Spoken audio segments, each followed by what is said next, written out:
By now, most of you have seen Plarium's announcement, Swift Parry rebalance, deflection changes, and updates to the Platinum Arena rewards. We can all read the notes. The real question is, so what? What does this actually change for you? Today, I'm breaking down what I think these updates mean, not just on paper, but in practice, right? So the first thing is just Platinum Arena rewards. Um, Plarium is keeping Platinum Arena chess exclusive to the top 500 players. That is unchanged. If the active daily numbers of users are for 2026 are accurate, that means this change will impact roughly 0.0083% of the player base. Yeah, that's less than 100th of 1%, right? Um, Only those players will get the new Swift Parry and Deflection accessories, which are only obtainable through these Platinum chests. For everybody else, that part doesn't really affect you, right? So I think Platinum will absolutely get harder because for the top end, people are gonna want these accessories, but the impact is going to be very isolated to a very tiny fraction of the community. The next thing we're seeing here is the avatar, right? The avatar and avatar frames. Um, just these are platinum frames, correct? Like for Platinum Arena, why does it do they look silver to me? Like I think they need more dazzle, more prestige. Um, they're just a little bit too basic, in my opinion. Um, and then the avatars, they're kind of just like champion icons, nothing out of the ordinary. I think it's great for those that collect all the champion avatars. That's great for them. Most of us, like a lot of people I know, they just run one avatar for a long time. It's not really any impact, right? Um, let's just get into the real stuff here. The Swift Parry. Swift Parry rework realistically, we'll be looking at the 4 piece and the 9 piece bonus more closely. The 6 piece feels really awkward and kind of poorly positioned. If you're building a nuker and Swift Parry looks to be a set for nukers, why is the 6 piece bonus giving like single target damage reduction, right? It doesn't really help with the nuking aspect, and it doesn't really help with the surviving aspect. So it kind of feels out of place, kind of like not well thought out. They just wanted to give something for the 6 piece bonus, but wasn't sure and just threw something at it.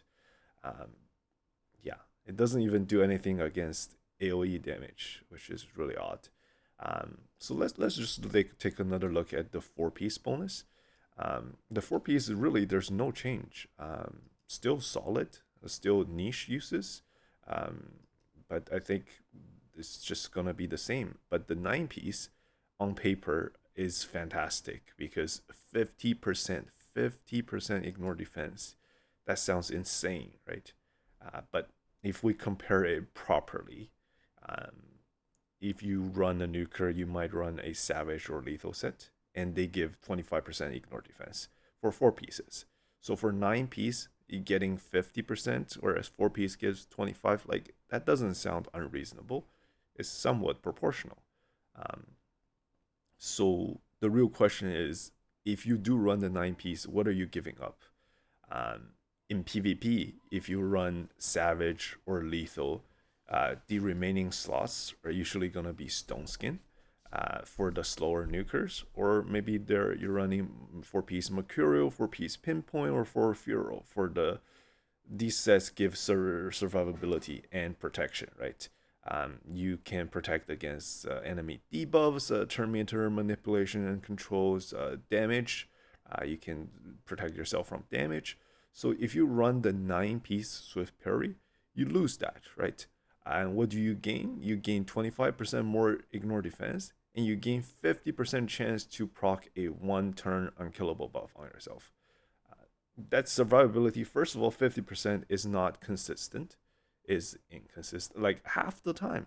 And the bigger issue is a lot of nukers, the modern nukers, mythicals, good nukers, they have built-in ignore defense, right? They don't need help doing more damage. That's not what's their problem. Their problem is, um, I mean, a lot of the good nukers, they're already one-shotting teams through like even 9-piece Mercurial builds. Just the base multiplier and the built-in ignore defense alone is enough to do that. So what they really want in a good set is more protection. And to trade that much protection against debuffs, against turn meter, against damage for 25% ignore defense and an inconsistent way of surviving, it just feels bad. So for PvP, I think we might be overhyping this set. It might not be that good.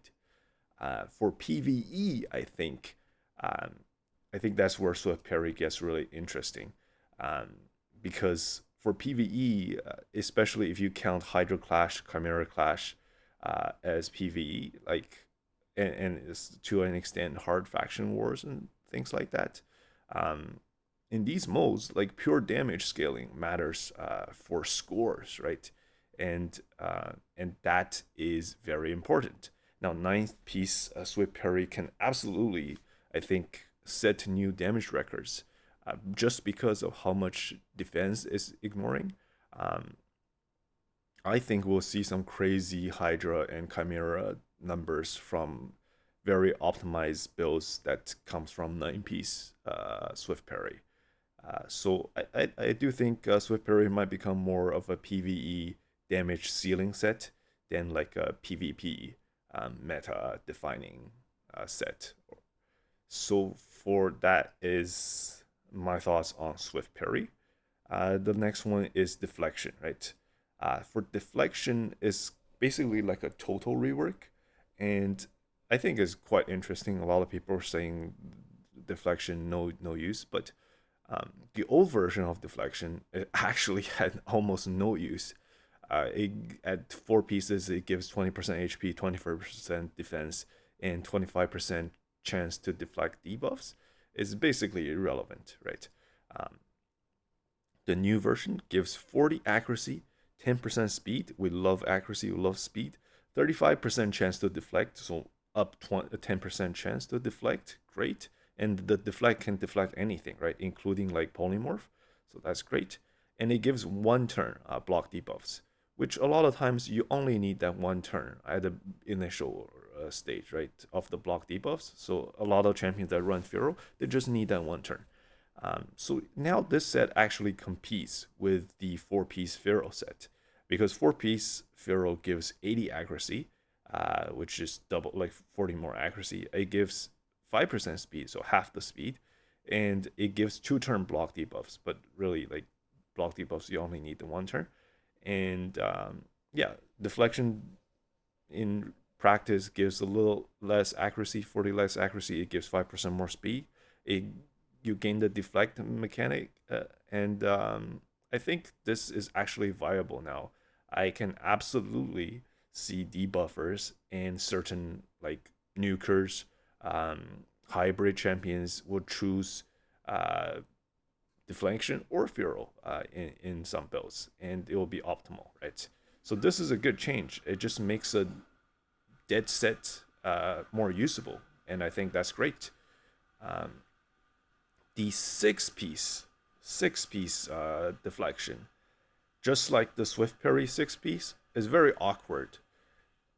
It gives some damage, but it's negligible in most cases. The main function is interacting with the meta flavor of the month, and that is 9-piece Mercurial, right? How it interacts with Total Guard. Um, it can remove a stack of Total Guard. So now we need to test before, like they weren't completely clear on this. We need to test, and this is the big question: is how is the order gonna be?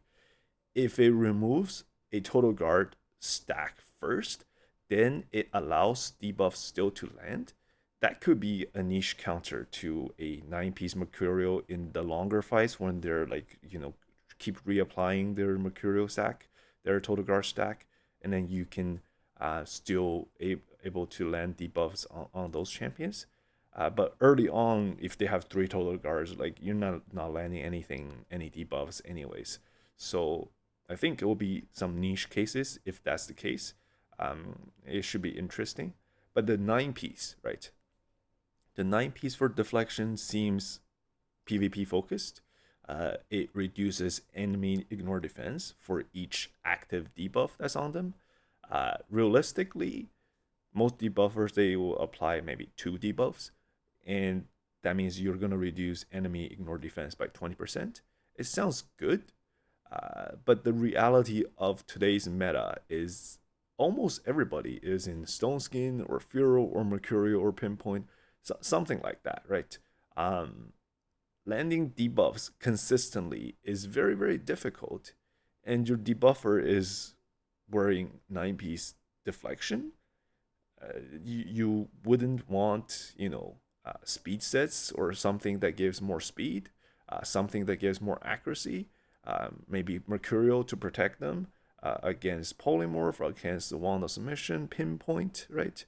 Stone Skin to protect them against more damage or Terminator manipulation, any sort of passives at the beginning of the turn, shenanigans, hegemon, Calvalax, things like that.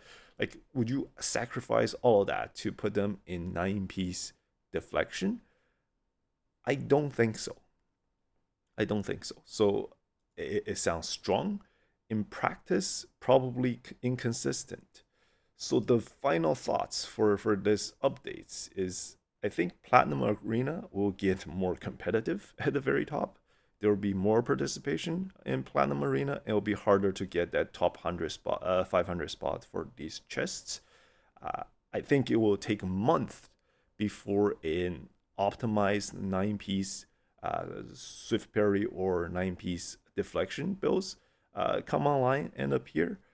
Just how long it takes to get all the correct pieces for the correct faction, and you're only getting so many every week, right? If you're consistently finishing in plat, and then they have to have reasonable stats. Like if it's amulet and there's no crit damage on the like it just sucks, right? So, and then even then, I think the impact will be modest.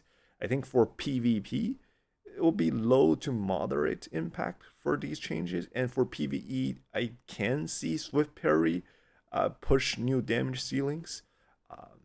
For the majority of players, this update changes very little, and that's the real takeaway. All right, thanks guys for watching. That's my analysis for this new update, and I'll see you on the next one.